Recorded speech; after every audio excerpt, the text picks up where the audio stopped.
Je m'appelle Marguerite Beaumont. J'ai 68 ans.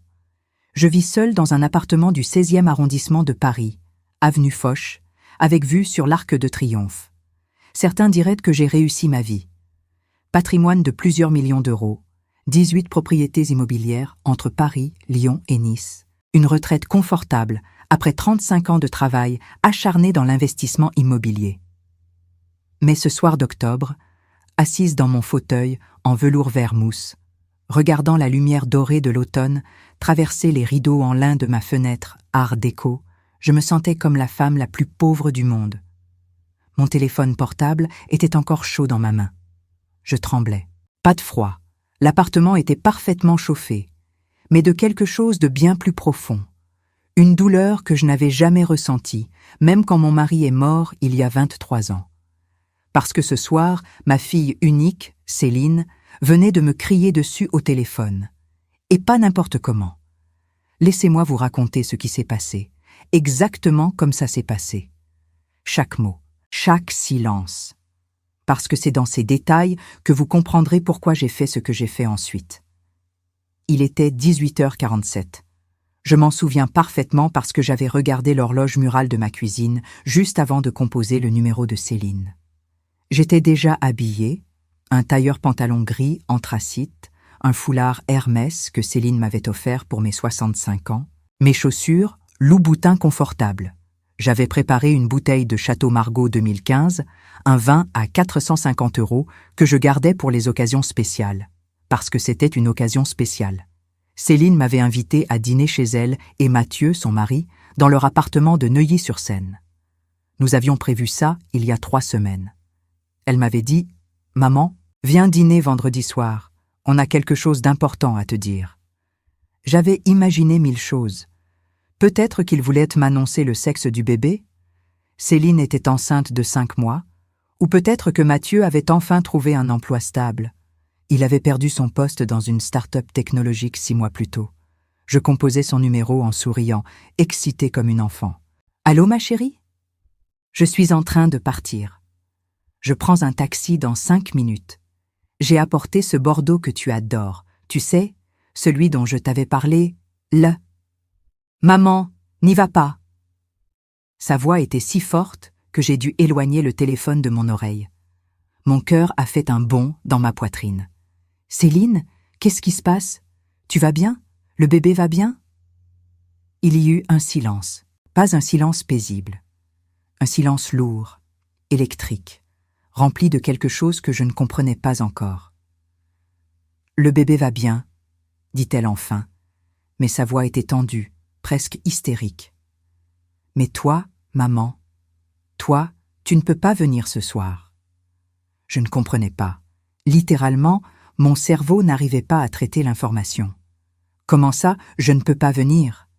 Céline, nous avons prévu ça il y a 3 semaines. J'ai annulé mon bridge avec Jacqueline et Marie-Claude pour être libre ce soir. J'ai acheté le vin, je me suis préparée, je m'en fous de ton bridge, je m'en fous de ton vin, tu ne peux pas venir ici. Cette fois, c'était un cri, un vrai cri. J'entendais sa respiration saccadée au téléphone, et derrière, très faiblement, j'entendais la voix de Mathieu qui murmurait quelque chose que je ne pouvais pas distinguer. Mes mains ont commencé à trembler. J'ai dû m'asseoir sur le fauteuil près de la fenêtre. « Céline, ma chérie, dis-moi ce qui se passe, s'il te plaît. Tu me fais peur. » Un autre silence. Puis, j'entendis sa voix, mais cette fois, elle était différente. Plus froide, contrôlée, comme si elle récitait quelque chose qu'elle avait répété dans sa tête. « Mathieu ne veut pas que tu viennes. » Ces mots sont tombés comme des pierres dans mon estomac. Mathieu ne veut pas? Non, il en a marre, maman, il en a vraiment marre. Marre de quoi? Ma voix tremblait maintenant. Céline, qu'est-ce que j'ai fait? Dis-moi ce que j'ai fait de mal. Tu es toujours là, explosa-t-elle. Tu es toujours en train de contrôler, de critiquer, de donner ton avis sur tout, sur notre appartement, sur notre façon de vivre, sur Mathieu. Mais je n'ai jamais... Si, maman, tu le fais tout le temps. La semaine dernière, quand tu es venue, tu as dit que notre canapé était un peu tape à l'œil. Tu as demandé à Mathieu pourquoi il n'avait toujours pas trouvé de travail dans son domaine. Tu as regardé notre cuisine en disant « C'est dommage que vous n'ayez pas choisi du marbre plus clair ». J'étais abasourdi. Oui, j'avais dit ces choses, mais pas méchamment, juste, en passant. Des observations, comme une mère le fait. Céline, je ne voulais pas te blesser. Tu ne me blesses pas, maman. Tu blesses Mathieu. Et moi, je suis fatiguée de le voir se sentir petit à chaque fois que tu viens ici. Je suis fatiguée de devoir me justifier de nos choix. Je suis fatiguée de ton jugement. Mon jugement? Céline, je t'ai élevée seule. J'ai tout sacrifié pour toi. Comment peux-tu dire que je te juge? Justement, cria-t-elle. Et maintenant, elle pleurait. Je pouvais l'entendre sangloter. Tu nous le rappelles tout le temps, tout ce que tu as fait, tout ce que tu as sacrifié, comme si on te devait quelque chose. Je ne pouvais plus parler. Ma gorge s'était serrée. Des larmes montaient dans mes yeux. Céline. Non, maman, s'il te plaît. Ne viens pas ce soir. Mathieu est à bout. Il dit que si tu viens, il part de la maison. Et moi? Moi, je ne peux pas gérer ça en plus de tout le reste. En plus de tout le reste, qu'est-ce que tu veux dire? Un long silence. Puis, rien. Oublie. Ne viens juste pas. Céline, attends. Elle avait raccroché. Je suis restée assise dans mon fauteuil, le téléphone dans ma main, pendant je ne sais pas combien de temps. 10 minutes? 1 heure? Le temps avait perdu tout sens. La lumière de l'automne s'était transformée en crépuscule bleu-gris. Les lampadaires de l'avenue Foch s'allumaient un par un, créant des halos dorés dans la brume du soir. Normalement, j'adorais ce moment de la journée. Cette transition douce entre le jour et la nuit. Mais ce soir, tout me semblait hostile. Je regardais la bouteille de Château Margaux posée sur la table basse. 450 €. J'avais économisé cette bouteille pendant 3 ans, pour un moment spécial avec ma fille. Et maintenant, elle était là, inutile, témoin silencieux de mon humiliation. Humiliation, c'était le mot juste. Je me sentais humiliée, petite, indésirable, comme une mendiante qu'on chasse de la porte. Et le pire, c'est que je ne comprenais pas vraiment pourquoi. Oui, j'avais fait des commentaires sur leur appartement. Oui, j'avais posé des questions sur le travail de Mathieu. Mais bon sang, j'étais sa mère. N'est-ce pas ce que les mères font? S'intéresser? Se préoccuper? Donner des conseils? Mais peut-être que j'avais été trop loin sans m'en rendre compte. Je me levais lentement, mes jambes tremblantes, et marchais jusqu'à mon bureau. C'était une pièce magnifique, avec des boiseries en chêne, une bibliothèque remplie de livres sur l'immobilier et la finance, et une grande fenêtre donnant sur la rue. Mon sanctuaire. L'endroit où j'avais bâti mon empire. J'ouvris le tiroir en acajou de mon bureau. À l'intérieur, il y avait une chemise en cuir contenant tous les documents importants de ma vie. Mon testament, mes polices d'assurance, mes titres de propriété. Et au milieu de tout ça, une enveloppe épaisse avec le logo du Crédit Agricole. Je la sortis avec des mains qui ne tremblaient plus. Curieusement, j'étais maintenant parfaitement calme, comme si quelque chose en moi venait de se réveiller, quelque chose de froid, de lucide. J'ouvris l'enveloppe et en sortis le contrat. Promesse de vente, appartement T4, 120 000 Kreis, rue du Château, Neuilly-sur-Seine. Prix d'achat, 320 000 €. Acquéreur, Marguerite Beaumont. Bénéficiaires de la donation, Céline Beaumont-Moreau et Mathieu Moreau. Je relus ces mots plusieurs fois. 320 000 €. 320 000 €. C'était l'argent que j'avais versé il y a 6 mois pour sauver ma fille et mon gendre de la ruine financière, pour les empêcher de perdre leur appartement, pour qu'ils puissent élever mon futur petit-fils dans un endroit décent. Laissez-moi vous expliquer comment on en était arrivé là. C'était en avril dernier. Un samedi matin pluvieux. J'étais en train de prendre mon petit déjeuner sur la terrasse, couverte de mon appartement. Café noir, croissant aux amandes de la boulangerie Poilane, journal Le Figaro, quand Céline avait appelé. Dès que j'avais entendu sa voix, j'avais su que quelque chose n'allait pas. Elle avait cette tonalité tendue, fragile, qu'elle avait toujours eu enfant quand elle essayait de ne pas pleurer. « Maman, et est-ce que je peux passer te voir? Avec Mathieu? C'est important. » Ils étaient arrivés 1 heure plus tard. Céline avait les yeux rouges. Elle était enceinte de 3 mois à l'époque. Ça se voyait à peine, juste une légère rondeur sous son pull en cachemire. Mathieu marchait derrière elle comme un chien battu, les épaules basses, évitant mon regard. Je les avais fait asseoir dans le salon, j'avais servi du thé, et j'avais attendu. Ce fut Mathieu qui parla en premier, ce qui m'avait surprise. Normalement, il laissait toujours Céline mener les conversations. Marguerite. Il avait toujours refusé de m'appeler maman, même après 3 ans de mariage. Nous avons un problème, un gros problème. Je t'écoute. Il avait échangé un regard avec Céline. Elle lui avait fait un petit signe de tête, l'encourageant à continuer. J'ai été licenciée, de Tech Vision. Il y a eu une restructuration. Ils ont coupé 40% des effectifs. J'étais dans le lot. Je vois. Et quand cela s'est-il passé? Il y a 4 mois. 4 mois. Et c'était la première fois que j'en entendais parler. Et tu as trouvé autre chose? Il secoua la tête, les mâchoires serrées. Le marché est saturé. Il y a 300 candidats pour chaque poste. J'ai envoyé 87 CV. J'ai eu 3 entretiens. Rien. Je regardais Céline. Elle fixait ses mains, les doigts entrelacés sur ses genoux. Et toi, ma chérie? Ta boutique de prêt-à-porter? Sa voix était à peine un murmure.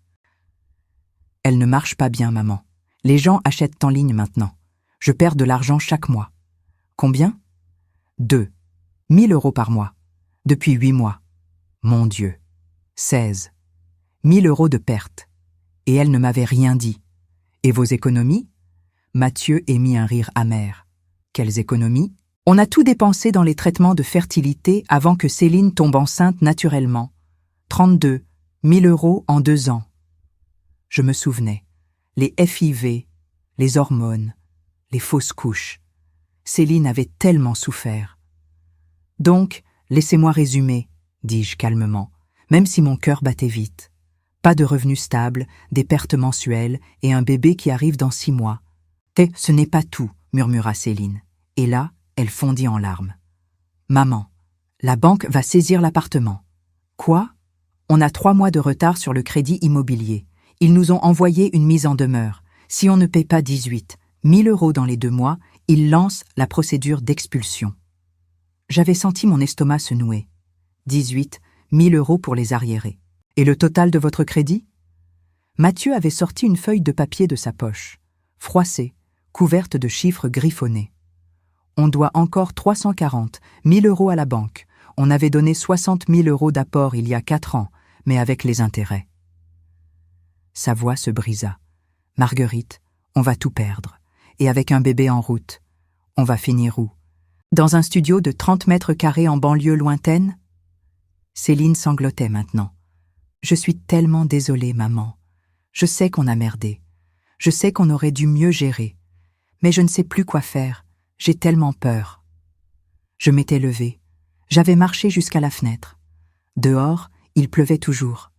Les gouttes glissaient sur le verre comme des larmes. Qu'est-ce qu'une mère fait dans ces moments-là? On sauve ses enfants. C'est ce qu'on fait. Peu importe le prix. Je m'étais retournée vers eux. Je vais acheter votre appartement. Je vais payer les 340 000 € à la banque. Le crédit sera soldé. Vous n'aurez plus de dettes. Céline avait levé les yeux, incrédule. Quoi? Je vais acheter l'appartement. Vous continuerez à y habiter. Gratuitement. Le temps que vous vous remettiez sur pied. Que Mathieu trouve du travail. Que le bébé naisse. Et quand vous serez stable, financièrement et émotionnellement, on verra pour vous transférer la propriété. Mathieu me regardait comme si j'étais le Messie. Vous feriez ça? Je suis en train de vous le proposer, non? Céline s'était jetée dans mes bras, pleurant de soulagement. Maman, maman, tu nous sauves la vie. Littéralement, tu es la meilleure mère du monde. Je ne sais pas comment te remercier. En prenant soin de toi et de mon petit-fils, avais-je dit en caressant ses cheveux. C'est tout ce que je demande. Et voilà où j'en étais maintenant, 6 mois plus tard, assise à mon bureau, tenant ce contrat dans mes mains. 320 000 euros. J'avais vendu un de mes appartements à Nice pour avoir la liquidité nécessaire. Un T3 magnifique, avec vue sur la promenade des Anglais, que j'avais acheté 15 ans plus tôt comme investissement pour ma retraite. C'était mon rêve. Passer mes vieux jours au bord de la Méditerranée, lire sur le balcon, regarder les couchers de soleil orange sur la mer. J'avais vendu ce rêve pour sauver ma fille.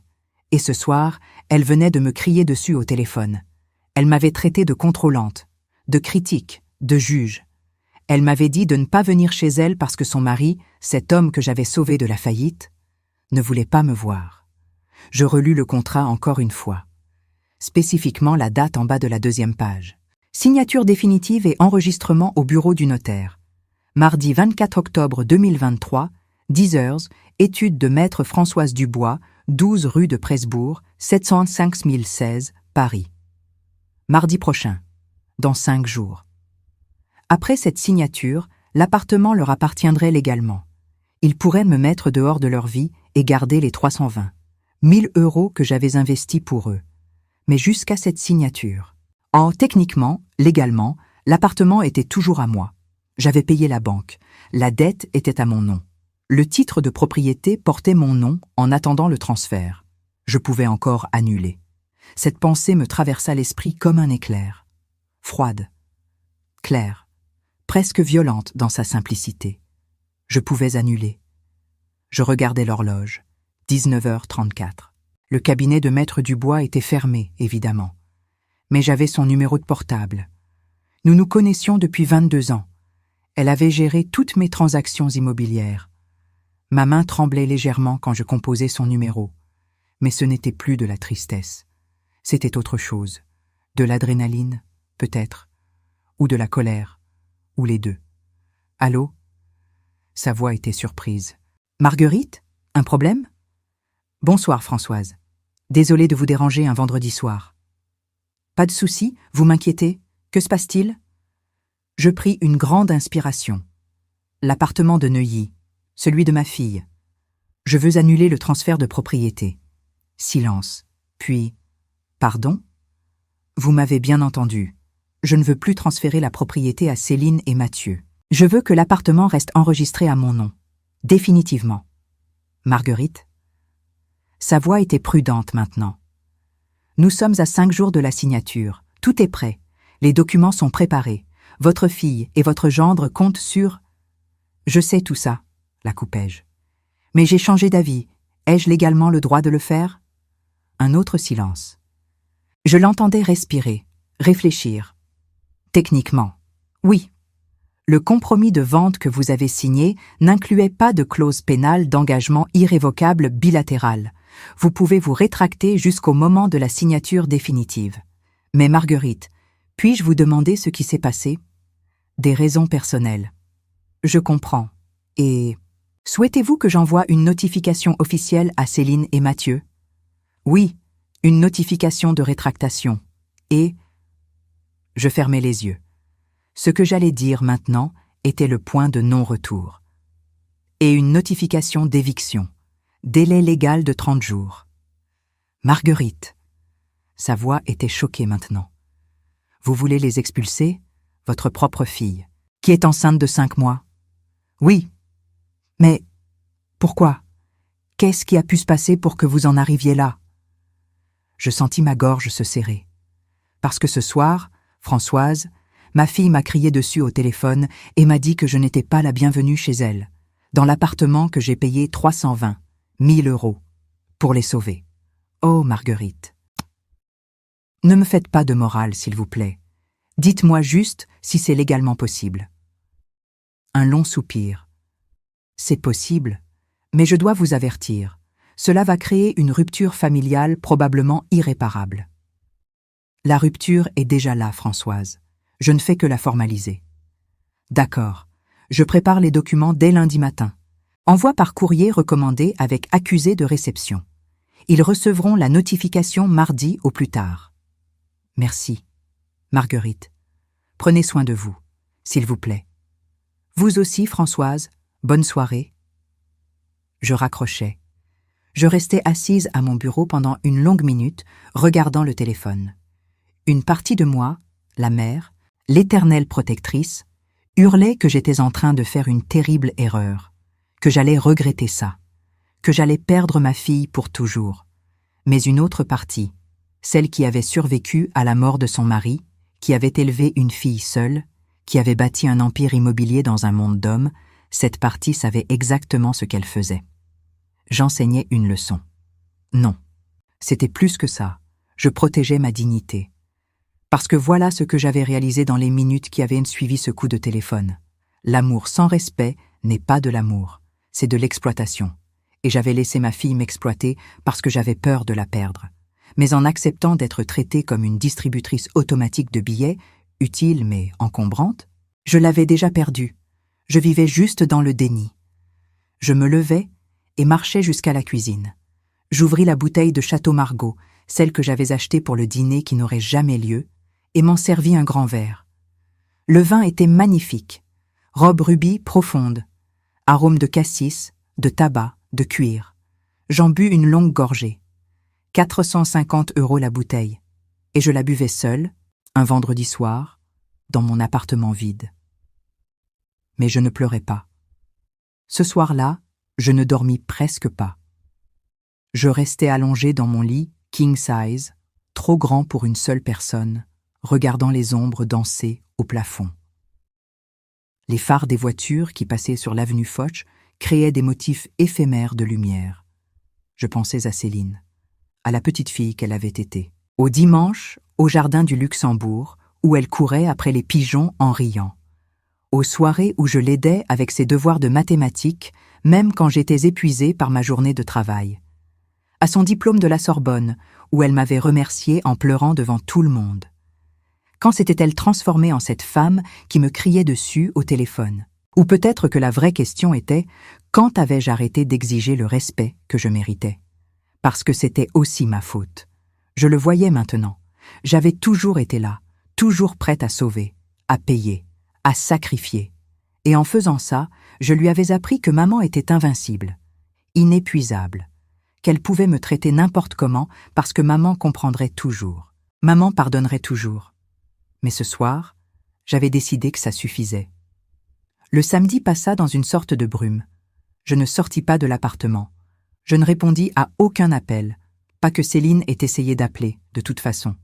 Je mangeais à peine. Je restais assise dans mon bureau, regardant par la fenêtre, perdue dans mes pensées. Le dimanche matin, je reçus un message de ma meilleure amie, Jacqueline. « Ma chérie, on se voit toujours pour le brunch demain? Chez Angelina? J'ai tellement de choses à te raconter. » Je tapais une réponse. « Désolée, Jackie, pas d'humeur. Une autre fois ?» Elle rappela immédiatement. « Marguerite Beaumont, qu'est-ce qui se passe? Tu annules jamais nos brunchs. » Je soupirais. « C'est Céline. Qu'est-ce qu'elle a encore fait ?» Jacqueline n'avait jamais eu d'enfant. Parfois, elle disait que c'était son plus grand regret. Mais d'autres fois, comme maintenant, je me demandais si ce n'était pas plutôt une bénédiction.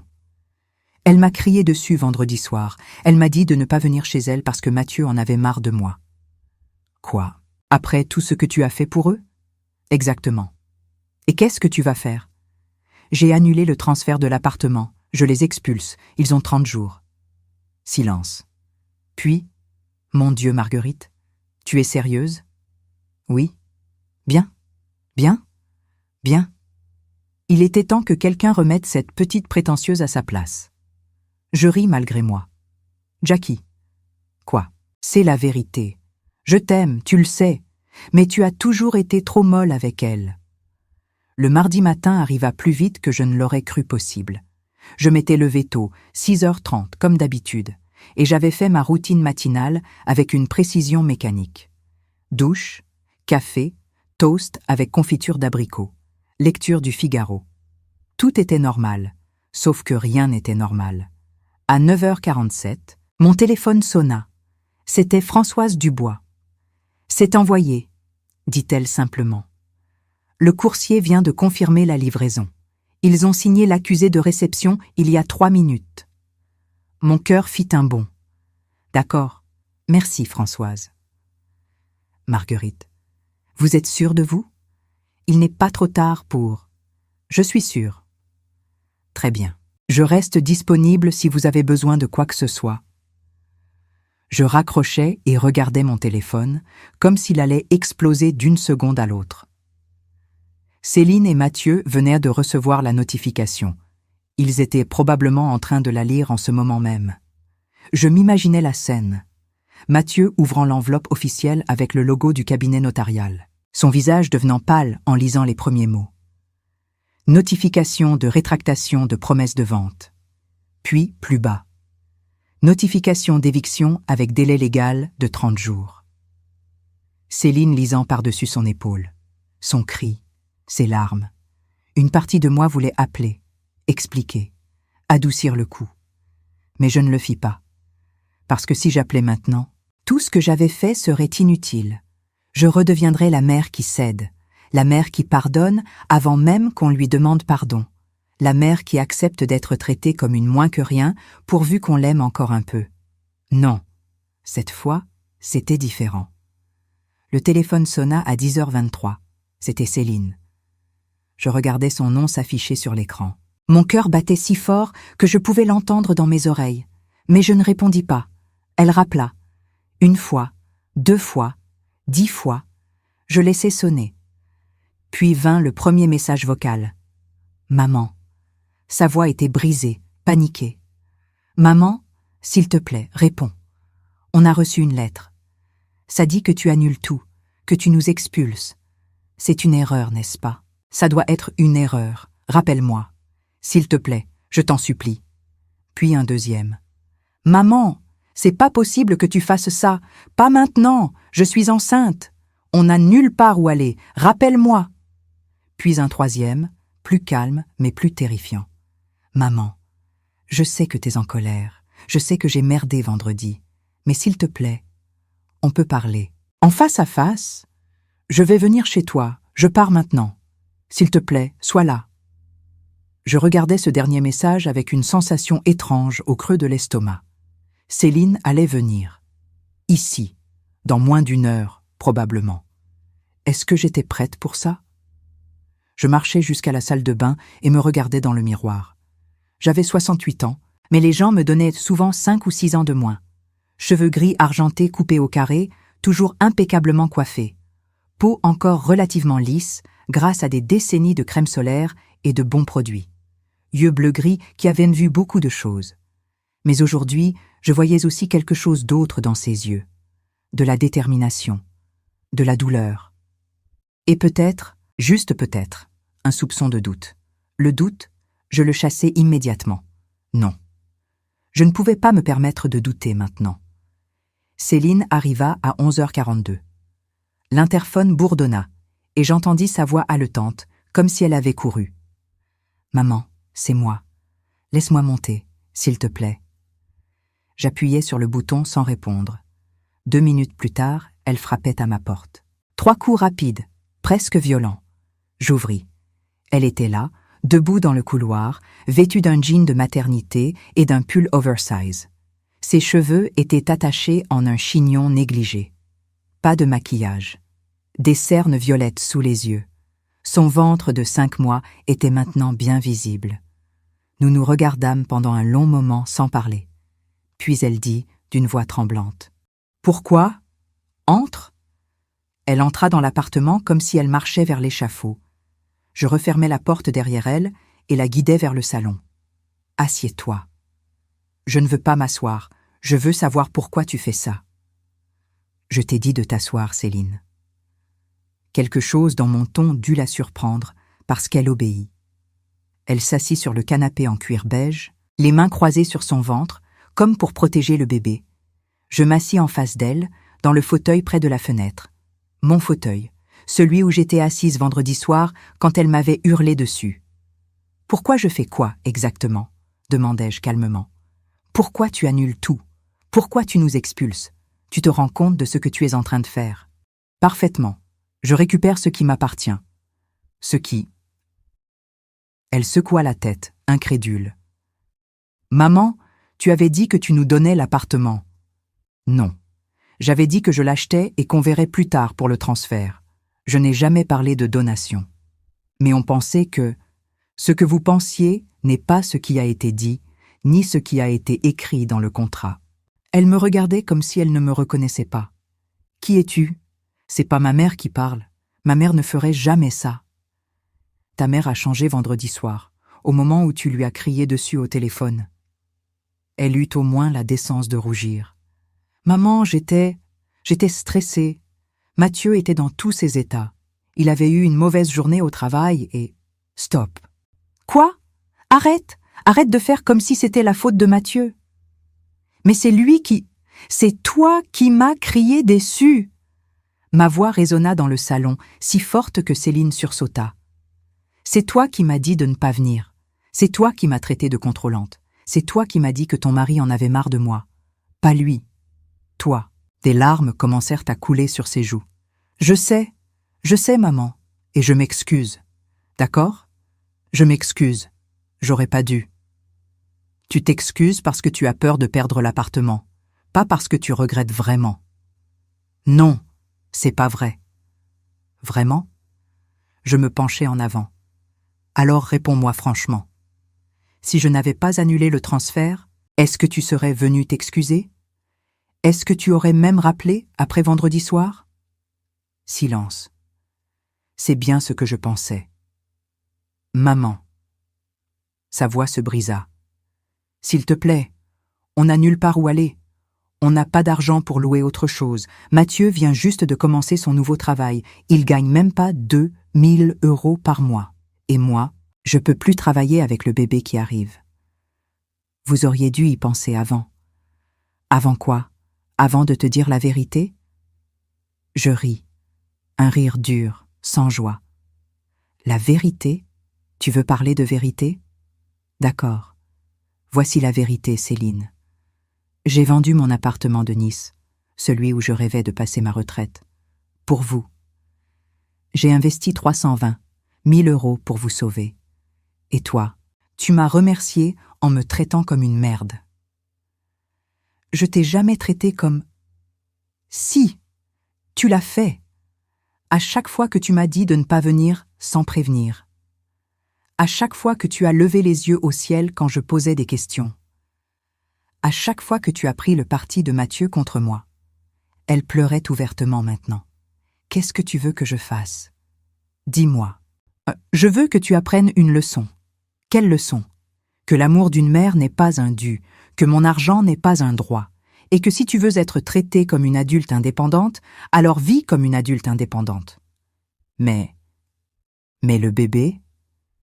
Le bébé ira bien.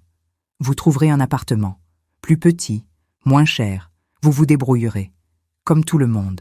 Elle me regardait, les yeux écarquillés, comme si elle voyait un monstre. T'es sérieuse, t'es vraiment sérieuse, tu vas nous mettre à la rue. Oui. Elle se leva brusquement du canapé, les poings serrés. Tu sais quoi? J'espère que t'es contente de toi. J'espère que quand tu seras seule dans ton appartement de luxe, avec tout ton argent, tu seras vraiment heureuse. Parce que moi, ton petit-fils, on sera plus là. C'est un chantage? Non, c'est une promesse. Si tu nous expulses, tu nous verras plus jamais. Ni moi, ni Mathieu, ni le bébé. Plus jamais. Elle attendait que je cède, que je panique, que je la supplie de ne pas faire ça. Mais je restais assise, calme, et je dis simplement « Si c'est ton choix ». Son visage se décomposa. Quoi? Si tu choisis de couper les ponts avec moi plutôt que d'assumer tes responsabilités, alors c'est ton choix. Je ne peux pas te forcer à être ma fille. Tu... Elle bégayait maintenant, en état de choc. T'es folle, t'es complètement folle. Non, je suis lucide, peut-être pour la première fois depuis des années. Elle attrapa son sac à main et se dirigea vers la porte. Puis elle se retourna une dernière fois. Tu vas regretter ça, je te le jure. Peut-être, mais au moins, j'aurais gardé ma dignité. Elle claqua la porte si fort que le cadre photo accroché au mur vibra. Je restai assise, immobile, écoutant ses pas s'éloigner dans le couloir. L'ascenseur qui s'ouvrait puis se refermait, le silence qui revenait. Et alors, seulement alors, je me permis de pleurer. Les 2 semaines qui suivirent furent les plus difficiles de ma vie. Céline ne m'appela pas. Pas une seule fois. Ni message, ni email. Rien. Mathieu, en revanche, essaya. Il m'envoya un long email le jeudi suivant. Je le lus, même si chaque mot me faisait mal. « Madame Beaumont, je sais que vous êtes en colère. Je comprends. Ce que Céline a dit au téléphone était inacceptable. Mais s'il vous plaît, comprenez que nous vivons un stress énorme. La grossesse. Mon nouveau travail. Les difficultés financières. Céline ne dort presque plus. Elle pleure tous les soirs. Je sais que nous avons fait des erreurs. Je sais que nous vous avons déçus. Mais est-ce que cela mérite vraiment que vous nous jetiez dehors? Est-ce que votre petit-fils mérite de grandir dans un taudis parce que sa mère a eu un moment de faiblesse? Je vous en supplie. Donnez-nous une seconde chance. Nous ferons mieux. Je vous le promets. Mathieu. Je relus cet email 5 fois. Puis je le supprimais sans répondre. Parce que ce que Mathieu ne comprenait pas, ce que Céline ne comprenait pas non plus, c'est que ce n'était pas une question de seconde chance. C'était une question de respect. Et le respect, ça ne se donne pas. Ça se gagne. Le lundi de la 3e semaine, je reçus un appel inattendu. Madame Beaumont, Maître Philippe Renard, cabinet d'avocats Renard & Associés. Je représente votre fille, Céline Moreau, et son époux, Mathieu Moreau. Mon cœur se serra. Ils avaient engagé un avocat. Je vous écoute, maître. Mes clients m'ont exposé la situation concernant l'appartement de Neuilly-sur-Seine. Ils estiment que votre décision de rétracter la promesse de vente constitue un abus de droit, compte tenu des circonstances particulières, notamment la grossesse de Madame Moreau et les promesses verbales que vous leur auriez faites. Des promesses verbales qui ne figurent dans aucun document signé. Certes, mais en droit français, il existe la notion de bonne foi contractuelle. Mes clients ont des témoignages écrits, email, messages, où vous parlez de leur donner l'appartement. Je souris malgré moi. Maître, j'ai 35 ans d'expérience dans l'immobilier. Je sais exactement ce qui est juridiquement contraignant et ce qui ne l'est pas. Le contrat que j'ai signé avec Maître Dubois est parfaitement légal et ne contient aucune clause d'engagement irrévocable. J'ai le droit de me rétracter. Silence. Puis. C'est exact. Mais permettez-moi de vous poser une question, Madame Beaumont. Pas en tant qu'avocat, mais en tant qu'être humain. Est-ce que ça en vaut vraiment la peine? Perdre votre fille pour une question d'orgueil? Ce n'est pas une question d'orgueil, maître. C'est une question de dignité. Quelque chose que votre génération semble avoir oublié. Je vois. Eh bien, dans ce cas, je dois vous informer que mes clients vont chercher un logement alternatif. Ils n'ont pas les moyens de vous affronter en justice. Mais sachez une chose, vous aurez peut-être gagné légalement, mais vous avez perdu votre famille. Il raccrocha. Je restai assise, le téléphone à la main, me demandant si j'avais effectivement gagné quoi que ce soit. Le jour 25 du délai de 30 jours, je reçus un appel de Françoise Dubois. « Marguerite, j'ai des nouvelles. Céline et Mathieu ont trouvé un appartement, un T2 à Montreuil, 48 mètres carrés. 100 € par mois. Montreuil, une commune de banlieue à l'est de Paris, loin du bois de Boulogne, loin des beaux quartiers. Je vois, dis-je simplement. Ils vont déménager samedi. L'huissier viendra constater les lieux lundi. Tout sera terminé. Très bien. Merci de m'avoir tenu informé. Marguerite. Comment vous sentez-vous? Bien. Vraiment? Je regardais par la fenêtre. Dehors, l'automne avait cédé la place à l'hiver. Les arbres de l'avenue Foch étaient nus, le ciel était gris. Non, admis-je finalement. Je me sens terrible. Voulez-vous que je fasse quelque chose? Annuler l'éviction. Il n'est pas trop tard. Non, c'est ce qui doit se passer. D'accord. Prenez soin de vous, d'accord? Le samedi du déménagement, je ne sortis pas de chez moi. Je savais qu'ils seraient en train de charger leurs affaires dans un camion de location. Je m'imaginais Céline, enceinte de 6 mois maintenant, emballant ses vêtements de bébé. Mathieu démontant les meubles. Ils quittaient l'appartement que j'avais payé pour eux, pour aller dans un endroit que je ne connaîtrais jamais. Vers 15 heures, mon téléphone vibra. Un message de Céline. Je le fixai pendant une longue minute avant de l'ouvrir. On est parti. T'es contente maintenant? Pas de maman. Juste, t'es contente. Je tapais une réponse, puis l'effaçais, puis en tapais une autre, puis l'effaçais aussi. Finalement, je ne répondis rien. Les semaines passèrent. Novembre devint décembre. Paris se couvrit de décorations de Noël. Les Champs-Élysées scintillaient de milliers de lumières. Les vitrines des grands magasins se transformaient en scènes féeriques. Mais moi, je me sentais vide. Jacqueline me força à sortir pour le réveillon du Nouvel An. « Tu ne vas pas rester seule chez toi à te morfondre. Margot, viens, on va au Ritz, champagne, caviar, orchestre, ça va te faire du bien. » J'acceptais, parce que l'alternative était de rester seule dans mon appartement, à penser à Céline. Céline, qui était maintenant enceinte de 7 mois et demi. Céline, qui vivait dans un T2 à Montreuil. Céline, qui ne m'avait pas parlé depuis 2 mois. Au Ritz, entourée de gens riches et élégants, je levais mon verre de cristal à minuit et pensais « j'ai tout, et je n'ai rien ». Le 15 janvier, mon téléphone sonna à 3h47 du matin. Je me réveillais en sursaut, le cœur battant. Qui appelait à une heure pareille? Un accident? Une catastrophe? C'était un numéro inconnu. Allô? Madame Beaumont? Une voix de femme, professionnelle. Je suis l'infirmière du service maternité de l'hôpital Jean Verdier à Bondy. Votre fille, Céline Moreau, a été admise il y a 2 heures.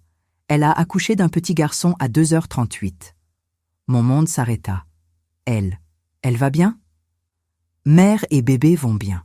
C'était un accouchement prématuré, 37 semaines, mais sans complications. Le bébé pèse 9 kilos. Il est en bonne santé. Et Céline? Elle est fatiguée, mais elle va bien. Est-ce que... Ma voix se brisa. Est-ce qu'elle veut me voir? Un silence. Puis, c'est elle qui m'a demandé de vous appeler, madame. Je ne me souviens pas vraiment de comment je me suis habillée. Je me souviens juste d'être debout devant mon placard, tremblante, tirant des vêtements au hasard. Un pantalon noir, un pull en cachemire beige, mon manteau de laine, mon écharpe. Mon petit-fils était né. Mon petit-fils. J'avais un petit-fils. Et Céline voulait que je vienne. Le taxi que j'avais appelé arriva en 15 minutes. Le chauffeur, un homme d'une 50aine d'années aux yeux fatigués, me regarda dans le rétroviseur. « Hôpital Jean Verdier à Bondy, s'il vous plaît. Le plus vite possible. »« Une urgence, madame ?»« Non, une naissance. » Il sourit. « Félicitations alors. » Merci. Le trajet dura 45 minutes. À cette heure-là, les routes étaient presque vides. Paris dormait encore, enveloppé dans l'obscurité froide de janvier. Je regardais défiler les immeubles, les rues, les ponts. Mon cœur battait si fort que j'avais l'impression qu'il allait exploser. Qu'est-ce que j'allais dire? Comment est-ce que j'allais me comporter? Est-ce que Céline me pardonnerait? Est-ce que moi, je pouvais la pardonner? Trop de questions. Pas assez de réponses. L'hôpital Jean Verdier était un grand bâtiment moderne, tout en verre et béton. Je me présentai à l'accueil. « Madame Marguerite Beaumont, je viens voir ma fille, Céline Moreau, service maternité. » La réceptionniste vérifia sur son ordinateur. « Chambre 412, 4e étage, LB. » Je pris l'ascenseur. Mes jambes tremblaient tellement que je dus m'appuyer contre la paroi. Quand les portes s'ouvrirent, au 4e étage, je restai immobile pendant quelques secondes, incapable de bouger. Puis je marchai dans le couloir. Mes pas résonnaient sur le sol en linoléum. Chambre 410, chambre 411, chambre 412. Je m'arrêtai devant la porte. Elle était entr'ouverte. J'entendais des voix à l'intérieur. Celle de Céline, celle de Mathieu. Je frappais doucement. Entrez. Je poussai la porte. La chambre était petite mais propre. Un lit médicalisé. Une chaise pour les visiteurs. Une petite table avec un bouquet de fleurs déjà fanées. Et là, dans le lit, Céline. Elle avait l'air épuisée. Cheveux collés sur le front par la sueur. Cernes violettes sous les yeux. Pâle, fragile. Mais elle était en vie.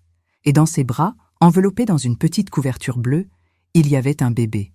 Mon petit-fils. Mathieu était debout à côté du lit, les bras croisés, l'air mal à l'aise. Quand il me vit, il détourna le regard. Céline, elle, me regarda directement. Et dans ses yeux, je vis quelque chose que je n'avais pas vu depuis longtemps. De la vulnérabilité, de la peur, et peut-être, juste peut-être, un peu de regret.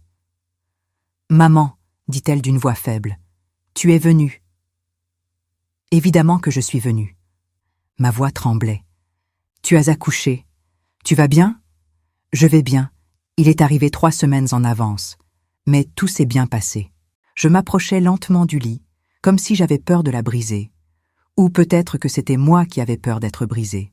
« Est-ce que je peux le voir ?» Elle hésita. Juste une seconde. Puis elle écarta légèrement la couverture. Et je le vis. Mon petit-fils. Il était minuscule, rouge, avec une touffe de cheveux noirs sur le crâne, les yeux fermés, les petits poings serrés. Il dormait, totalement inconscient du drame qui avait précédé sa naissance. « Il est magnifique », murmurai-je. Des larmes coulaient sur mes joues maintenant. Je ne pouvais plus les retenir. Absolument magnifique. « Tu veux le prendre ?» demanda Céline. Je la regardais, surprise. « Je peux ? C'est ton petit-fils. » Elle me tendit le bébé avec précaution. Je le pris dans mes bras et soudain, tout le poids du monde sembla disparaître. Il ne pesait rien, et en même temps, il pesait tout. « Comment vous l'avez appelé ?»« Léon, » dit Céline. Sa voix se brisa. « Léon Beaumont-Moreau. » Je levai les yeux vers elle, choquée.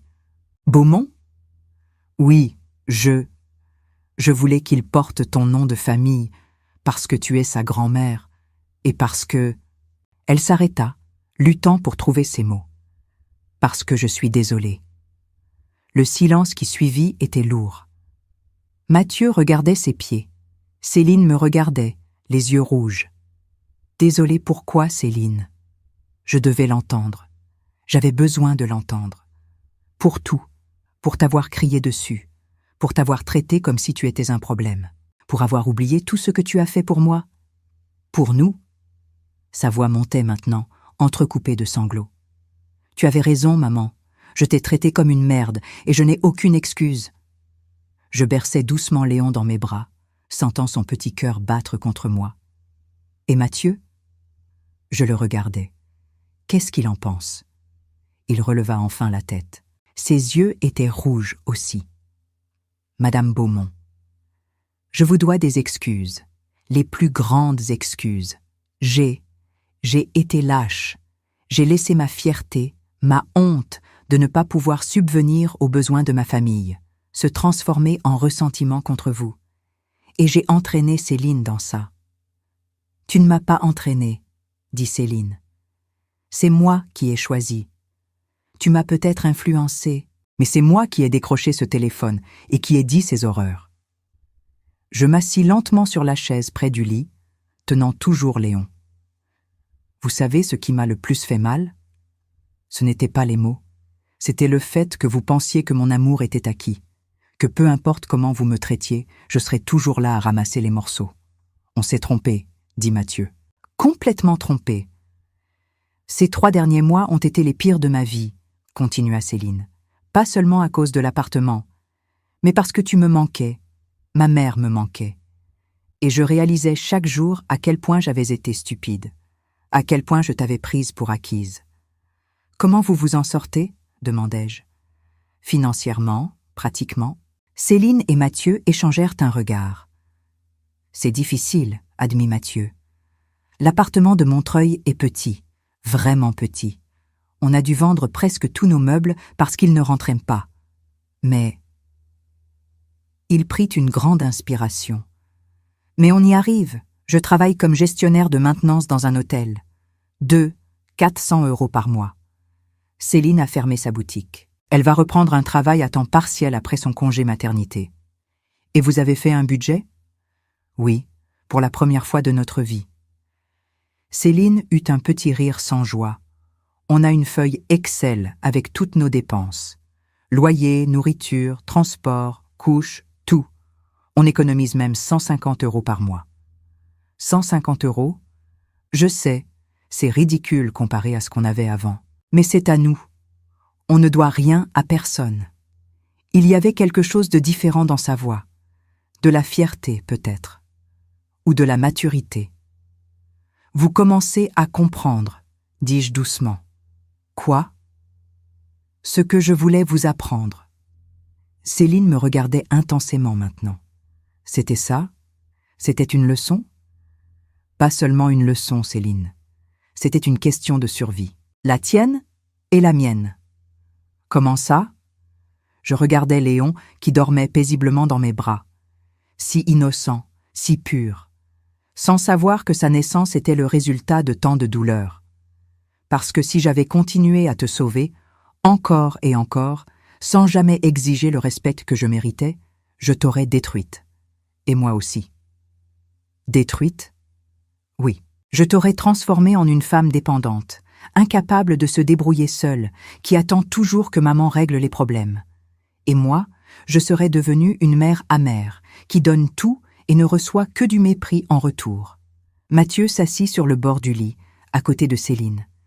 J'ai grandi dans une famille où mes parents payaient tout, tout. Mon appartement d'étudiant, ma voiture, mes vacances. Quand j'ai perdu mon emploi, ma première réaction n'a pas été de me battre. Ça a été de me demander qui allait me sauver. Et moi, j'étais pareil, admit Céline. Quand on avait un problème, je pensais automatiquement à toi, à ton argent, à tes solutions. Je ne cherchais même pas à résoudre les choses par moi-même d'abord. Exactement. Et ça, ce n'est pas de l'amour. C'est de la dépendance déguisée en amour. Céline essuya ses larmes avec le revers de sa main. Ces 3 mois ont été horribles, maman. Vraiment horribles. Chercher un appartement avec un budget ridicule, calculer chaque euro, réaliser qu'on ne pouvait plus se permettre de manger au restaurant, qu'on devait acheter les vêtements du bébé d'occasion. Mais, elle prit une grande inspiration. Mais on l'a fait. On a trouvé l'appartement, on a économisé, on a survécu.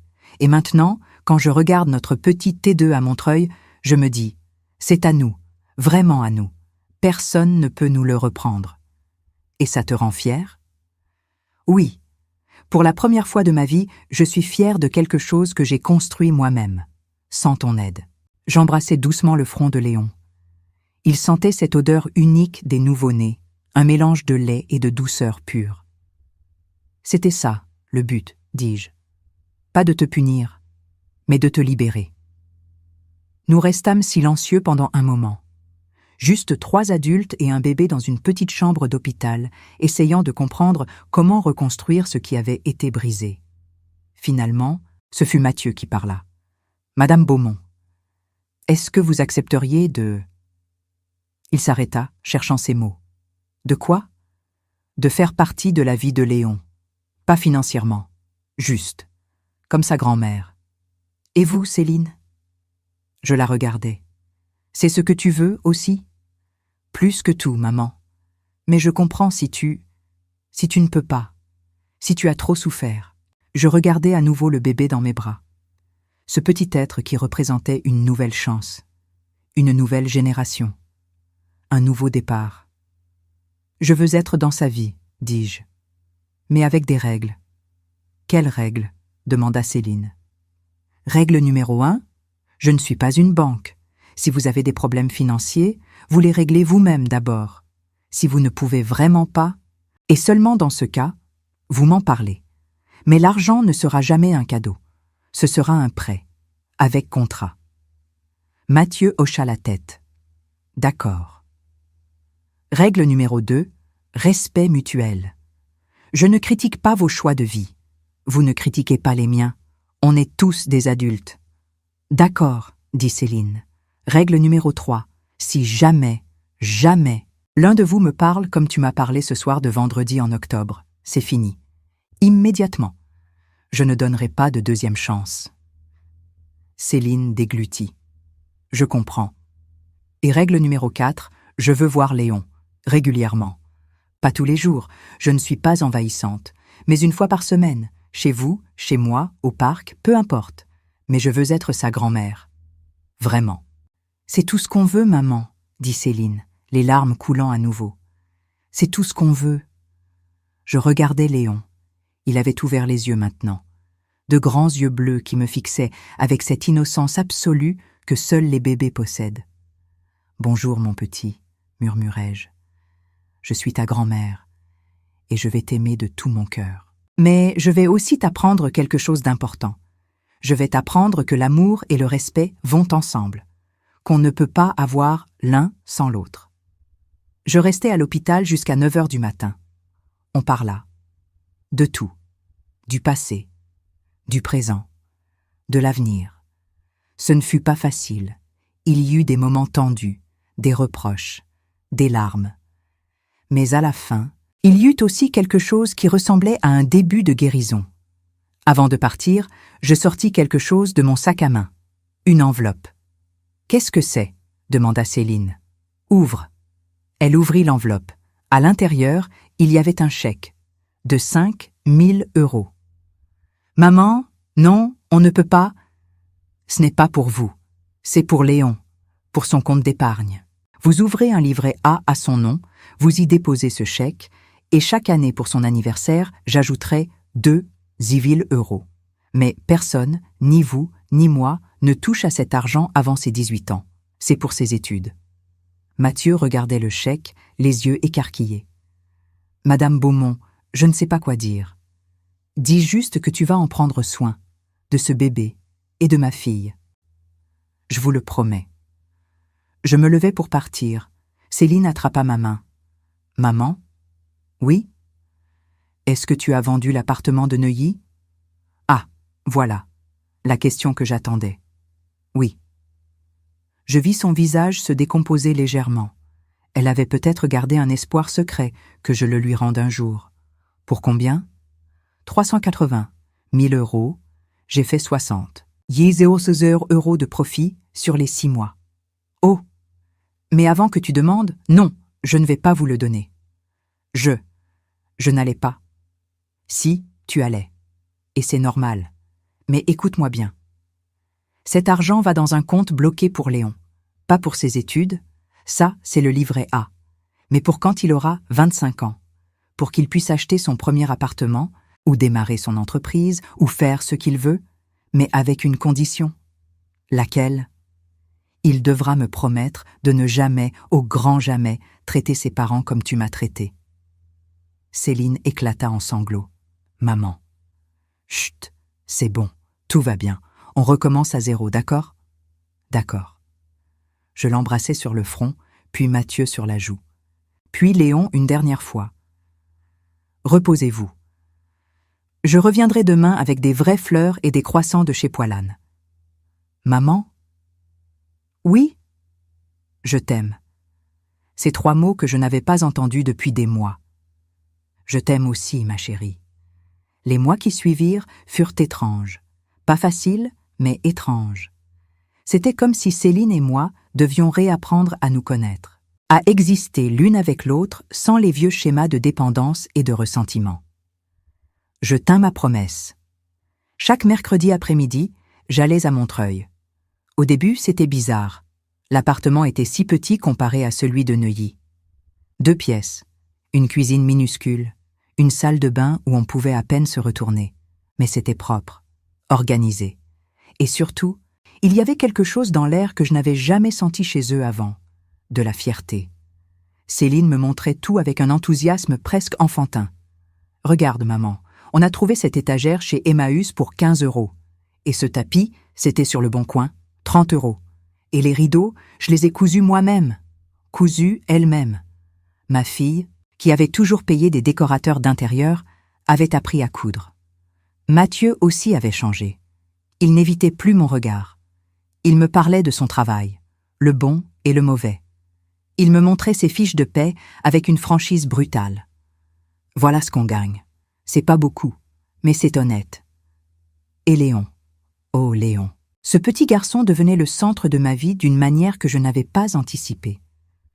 Chaque mercredi, je le prenais dans mes bras et je me perdais dans ses yeux bleus. Il grandissait si vite. À 2 mois, il souriait. À 3 mois, il riait. À 4 mois, il reconnaissait ma voix. Un mercredi de mai, Léon avait alors 4 mois, j'arrivai chez eux avec une poussette haut de gamme que j'avais achetée. Céline la regarda avec des yeux ronds. « Maman, c'est une bugaboo, Ça coûte 200 €. Je sais combien ça coûte. On n'a dit pas de cadeau. Non, on a dit que je ne suis pas une banque. Une grand-mère a le droit de gâter son petit-fils. C'est dans le manuel. Mathieu rit. Il y a un manuel? Absolument. Rédigé par toutes les grand-mères du monde depuis le début de l'humanité. Céline me serra dans ses bras. Merci, maman. De rien.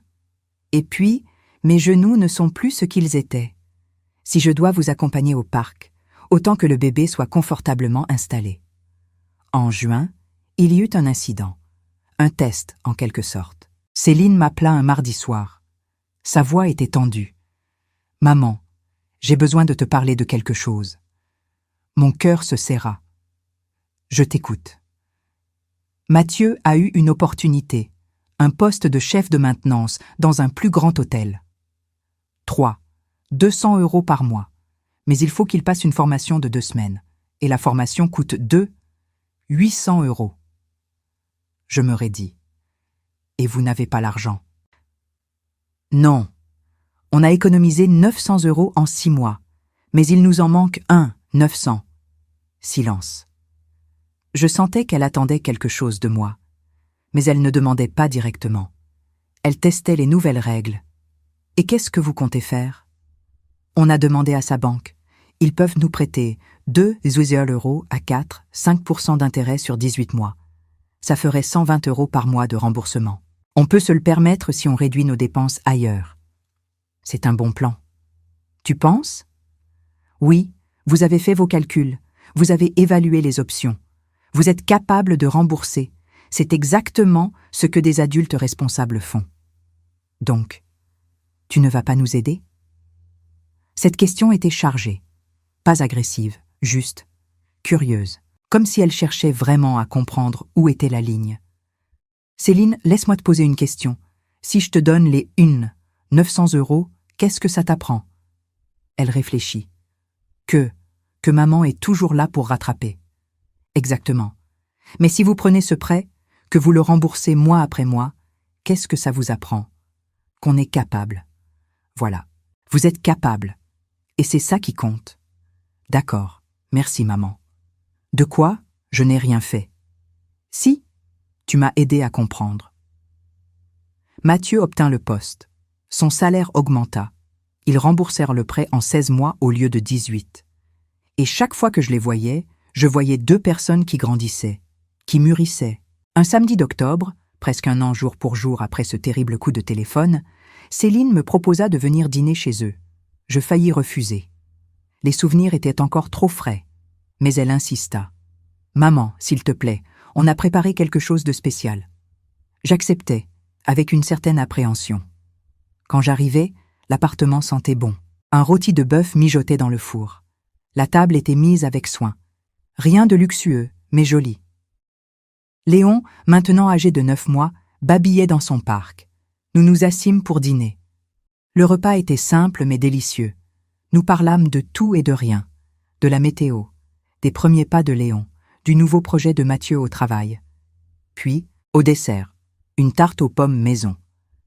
Céline posa sa fourchette et me regarda.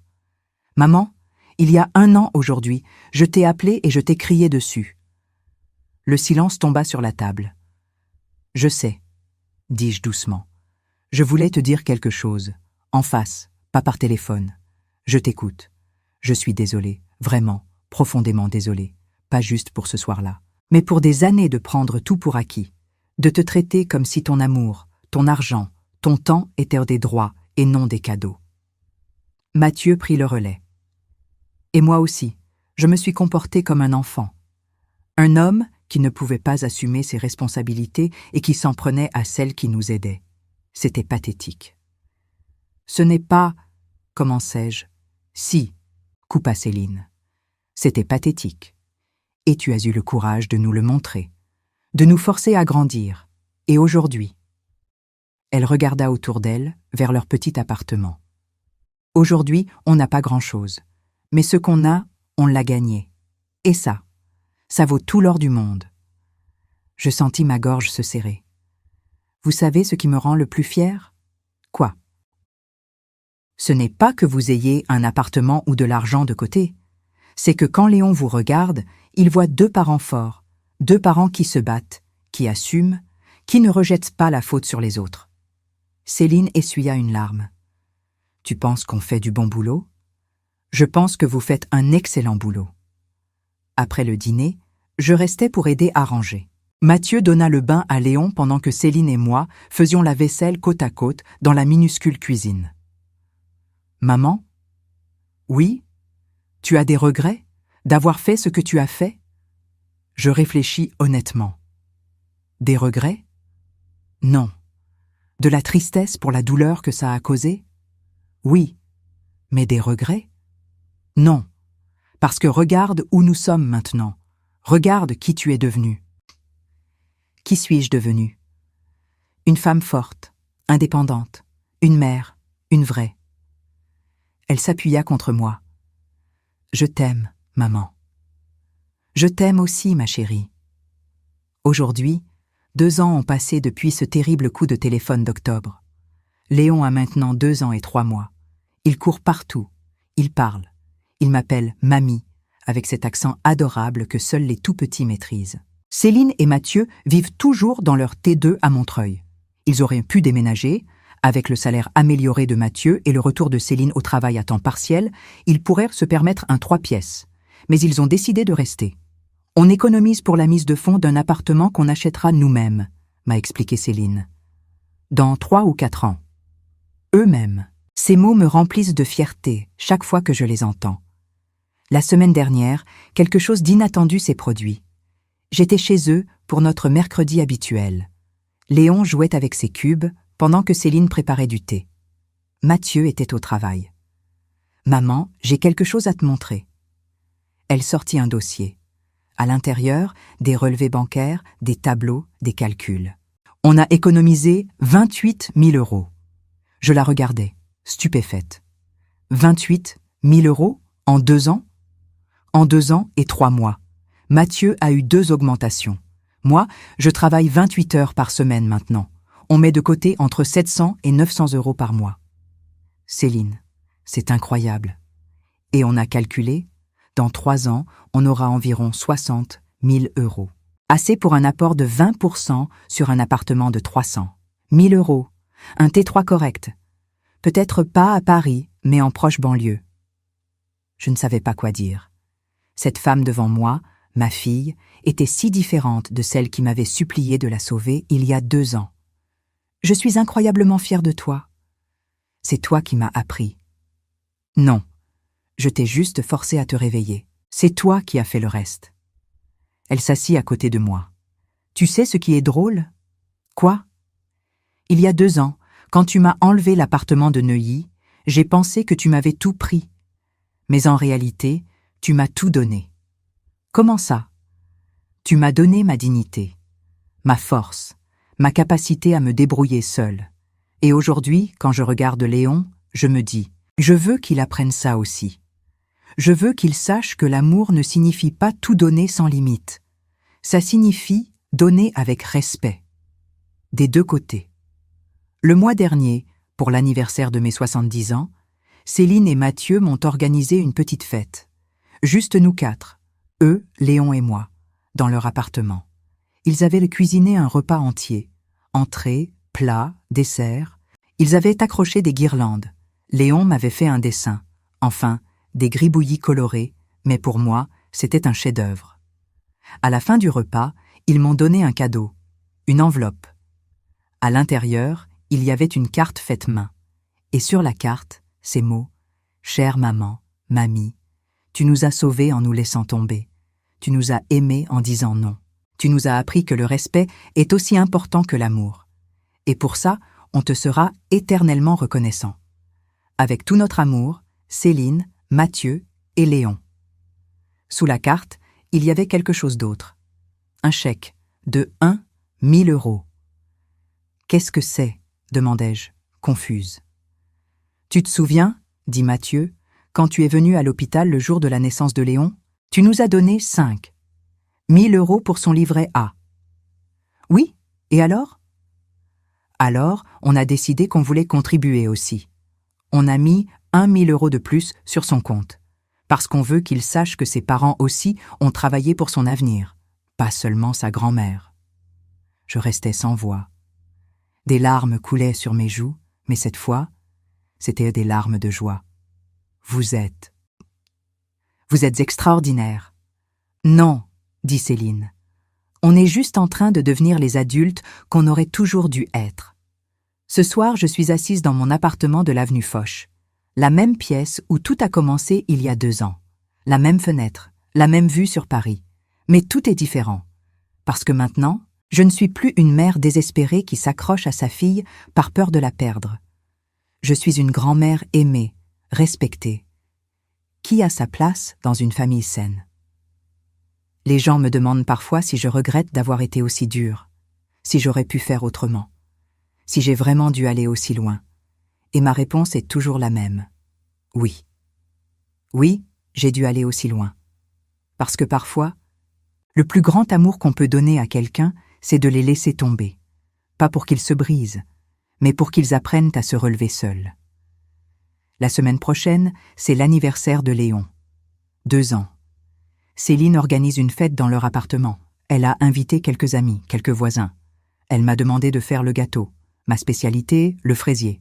J'ai dit oui, évidemment. Parce que maintenant, quand elle me demande quelque chose, ce n'est pas une exigence, c'est une invitation, avec respect, avec amour. Et ça change tout.